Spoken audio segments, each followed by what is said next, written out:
DoD is under the gun again, facing some concerns about issues related to housing for their service members and military families. I'm Jen, and this is Cory, and welcome back to the Advocacy Update.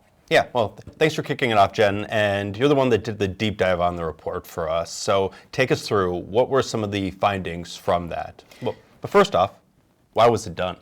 Oh, well, it was actually a result of the FY22 NDAA, one of the many reports that those things ask for. But I think in 2019, MOA, along with several other members in the military and veteran service organization space, highlighted the challenges that we were having with privatized housing. And then that brought to light even more as issues were revealed. We saw there are significant challenges with housing. And we've continued to beat the drum on the BAH restoration, or the need for BAH restoration. So this was just another result of one of those reports that we've been asking for as a community. And this one was focused really on critical housing areas, or those areas that have either short housing supply or it's not affordable.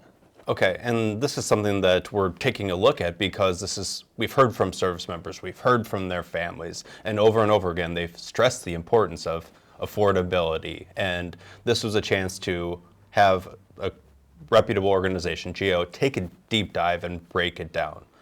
So what did they find when they took a look at these areas? DoD has guidance on some things, but a lot of it is we encourage the services to do this. So there's these things called housing requirements and market analysis, or HRMAs. The individual services are surveying the same housing areas because there's so many more joint bases now, and there's very little coordination among the services. So the report really highlighted some inconsistencies that could be addressed by DoD, just clarifying their guidance in their housing manual. This is a really useful report because it takes a hard look at, well, relatively a wonky issue that has a huge impact for service members.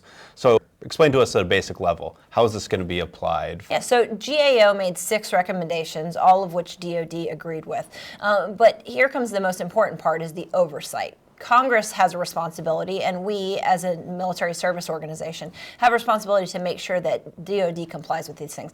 Because some of the things in the report said, hey, this was told to you back in 2021, and you still haven't implemented it yet.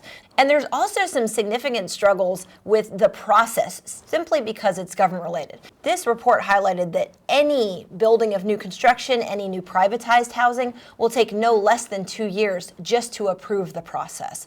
And so there's some significant barriers that DoD is facing, but there's a long way to go that they could be moving towards to actually address quality of life concerns for their service members. Okay, so a super complicated issue, no simple answers, but we're a little bit more enlightened because of this report. So thanks so much for watching, and there's a lot going on, especially with the election season winding up. So if you want to help out with our agenda as we try to get appropriations and the NDA through, be sure to go to our Legislative Action Center. Thanks so much, and we'll see you next time.